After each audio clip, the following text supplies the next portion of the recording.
explanations on why pork is forbidden in Islam and Christianity you didn't know about. 1. Pigs carry about 30 diseases which can easily be passed to humans.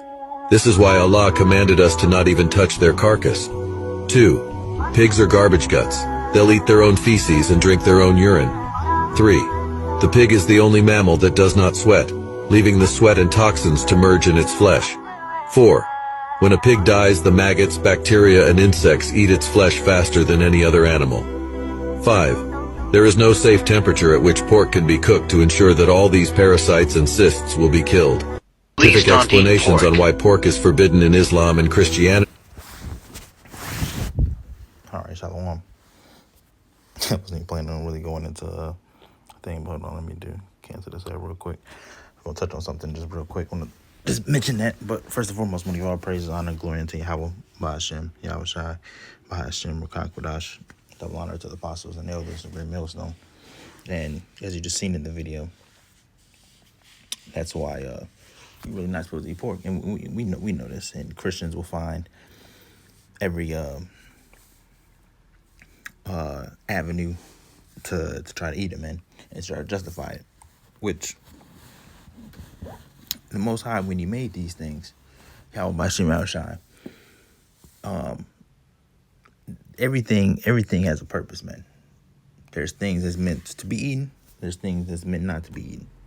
You see, and with that information, there's animals when you go to the dietary law, and just pull it up real quick, and it's gonna be super short. When you pull up the dietary law, like as you see right here, it says laws about animals for food. And this goes into the whole list about things you can eat and things you can't eat. You see, and also just a correction, because Allah just means God. That's all that means, / power. And the Quran, they literally get that from the scriptures. So it really, and because Allah didn't make these animals. You know, these Muslims don't eat these things for whatever particular reason. I think it's pretty much copies from what the scriptures say. They might have another reason why, but I know also that in the Muslim culture, they're not supposed to eat pork, but they can eat shrimp, lobster, and all the other stuff, which doesn't really make sense. And then all the meat has to be sacrificed unto their idols, which I believe that's what halal means. When it's halal, it's sacrificed unto their false gods, man. That's why you're supposed to pray over your food anyway, because all these things are really sacrificed or prayed over unto the false god. Actually, hold on.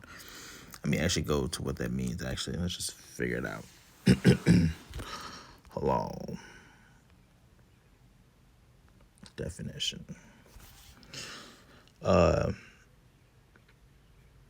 Relating.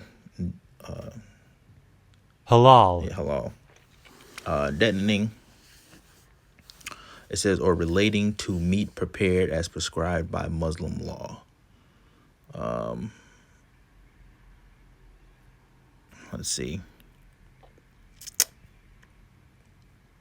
Dietary restriction is also about the treatment of animals, specifically with how they are slaughtered. Halal food must be prepared with minimal suffering to the animal, and the pronouncement of the Most High's name. Yeah, see, there it is right there.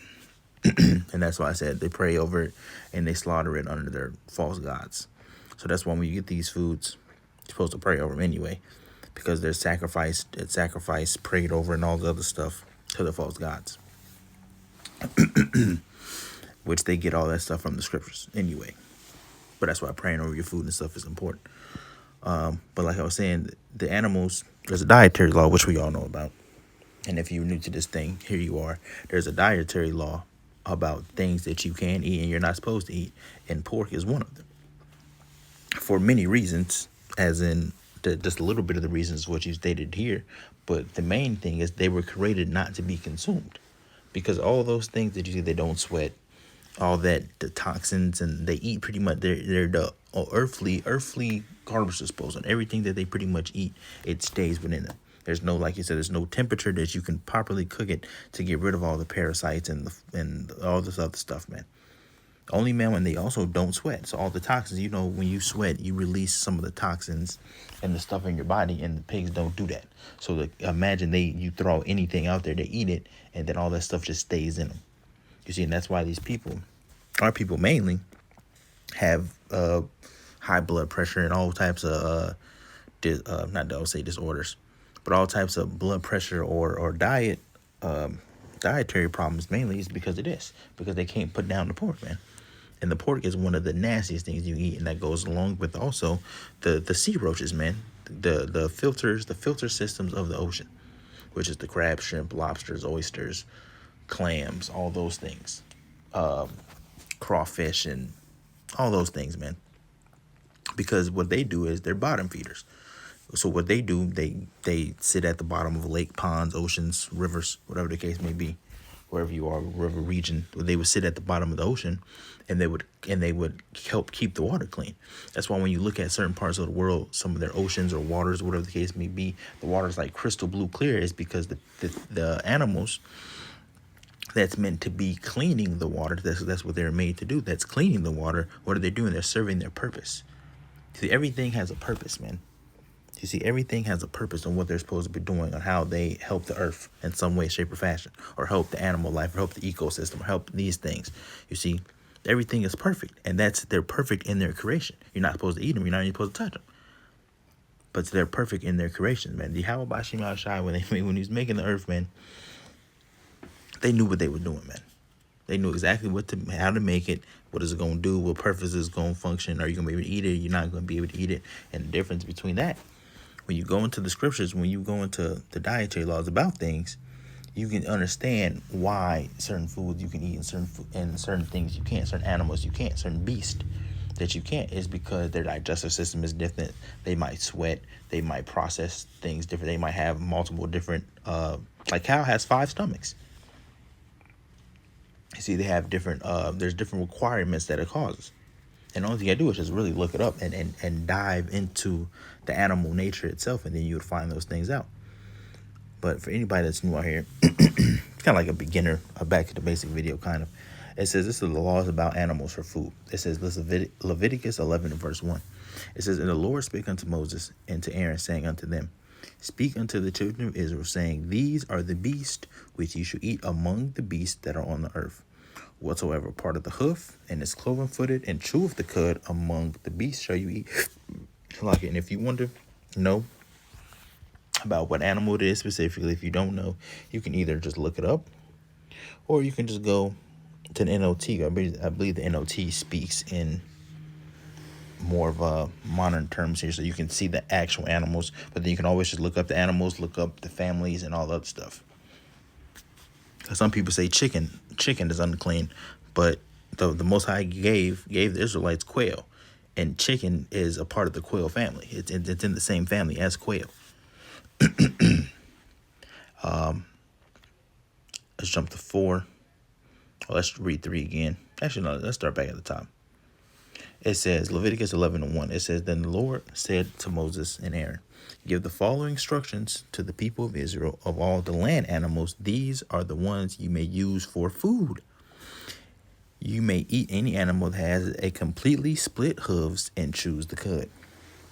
You may not, however, eat the following animals that have split hooves or that chew the cud, but not both. The camel chews the cud, but does not have a split hoof, so it is ceremonially unclean for you. The hyrax chews the cud, but does not have split hooves, so it is unclean. The hare chews the cud, but does not have split hooves, which is a bunny, so it is unclean. The pig has evenly split hooves, but does not chew the cud, so it is unclean. You may not eat the meats of these animals, or even touch their carcasses. They are ceremonially unclean to you. It says all of the marine animals, which is the water, these are the ones you may use for food. You may eat anything from the water if it has both fins and scales, whether taketh from the salt water or from the streams, which is just mainly, it's just all going to be all fish. But there's different types of fish. You got tuna. I was saying tuna and salmon together. You got salmon, you got tuna, you got cod, all types of different things that you can eat. You see, and this is where you go. You would go to Leviticus 11 if you want to learn about the dietary, and Deuteronomy and the 14. You would go into the books of the law to find these things, man. If you're ever unsure about something, just look it up. Just look it up on Google. Look at the relating family members, or just look up a video. I'm pretty sure there's probably tons of videos that are brothers going into the food and the dietary law completely. But that's it. That's all I wanted to say. I was originally just gonna upload upload the video, but just by itself. But just wanted to speak on it a little bit. So that's it. So we give all praises to Yahweh, by Hashem, Yahweh Shai, by Hashem, B'Kai Kodash. Double honor to the apostles and elders of Great Millstone. Catch you guys in another lesson, Lord willing. Shalom.